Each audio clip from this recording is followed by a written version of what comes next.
It was past midnight when David arrived at Blackwood Hospital. He had a terrible headache and a high fever. The hospital looked old, with cracked walls and flickering lights. The air smelled of disinfectant, but something felt off.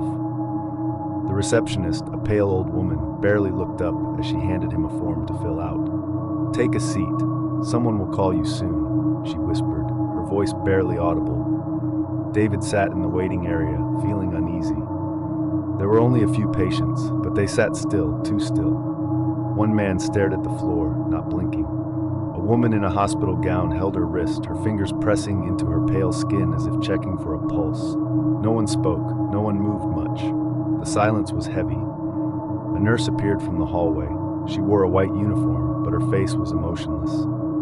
"David Carter?" she called. David stood up, feeling weaker than before.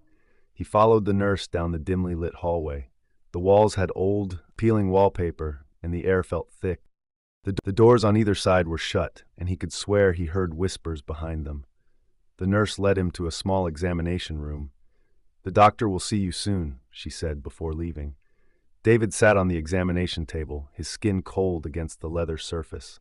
The clock on the wall ticked, but the sound seemed distant, as if coming from another room. Minutes passed. Then the door creaked open.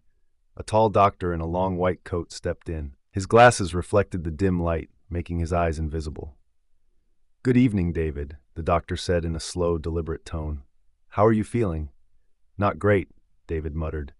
"I have a bad headache and fever." The doctor nodded and picked up a stethoscope. He placed it on David's chest and listened. Then he checked David's eyes with a small flashlight. As the doctor leaned closer, David noticed something strange. His skin was too pale, almost gray. The doctor straightened up. "You need to stay. We'll keep you under observation." David hesitated. Something about this place was wrong. "I don't think that's necessary," he said. The doctor smiled, but it wasn't a kind smile. "It's not up to you," he said, and before David could react, the nurse returned with a syringe. "No, wait." David tried to move, but his body felt weak. The nurse plunged the needle into his arm. His vision blurred, and darkness swallowed him. David woke up in a hospital bed, his wrists and ankles strapped down. His head was spinning. The room was dark, except for a dim light above his bed. A heart monitor beeped steadily beside him. He turned his head and gasped. In the bed next to him lay the same man who had been staring at the floor in the waiting room. His eyes were open, but he didn't blink. His mouth moved slightly, whispering something too soft to hear. David struggled against the straps. "Help! Someone help me!" Footsteps echoed in the hallway. The door creaked open, and the doctor stepped in. "You shouldn't fight it. You belong here now." "What are you talking about? Let me go." The doctor walked to the side of his bed, holding a clipboard. "You're one of us now. Soon you'll stop feeling pain. You'll stop feeling fear, just like the others." David shook his head frantically. "I don't want to be here. I just came in for a fever." The doctor chuckled, a dry, hollow sound. "This hospital doesn't treat patients, David. It keeps them." David's blood ran cold. He looked around, noticing the walls were not just dirty. They were covered in faint scratches. Words, names, desperate messages. The whispers from the hallway grew louder, and David realized they weren't just voices. They were cries. Then, the man in the next bed turned his head toward David. His lips parted, and a dry, hoarse voice whispered, "Run."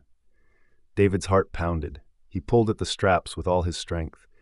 They were tight, but panic gave him energy. His wrists slipped free. He quickly unfastened the others, his hands The doctor's eyes widened. "No, you can't leave." David didn't wait. He jumped out of bed and stumbled toward the door. The doctor lunged at him, but David shoved him back and ran into the hallway. The lights flickered wildly. Shadows twisted along the walls. The whispers turned into screams.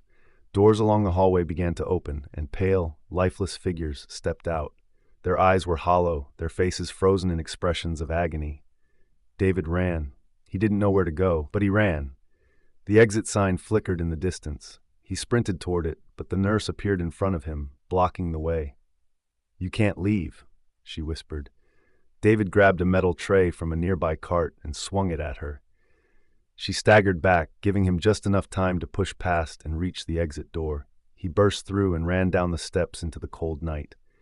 The hospital loomed behind him, its windows dark, its doors still open, as if waiting for him to return. David didn't stop running until he reached the main road. A car's headlights flashed and the driver hit the brakes. "Hey, are you okay?" A man's voice called. David turned to look back. The hospital was gone. In its place was an abandoned, crumbling building, covered in vines and shattered windows. No lights, no signs of life.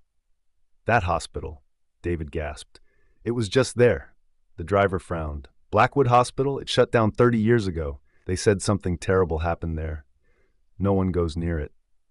David's breath caught in his throat. He looked down at his wrist. The hospital bracelet was still there, with his name printed on it, but the date of admission was from 30 years ago, the silent ward.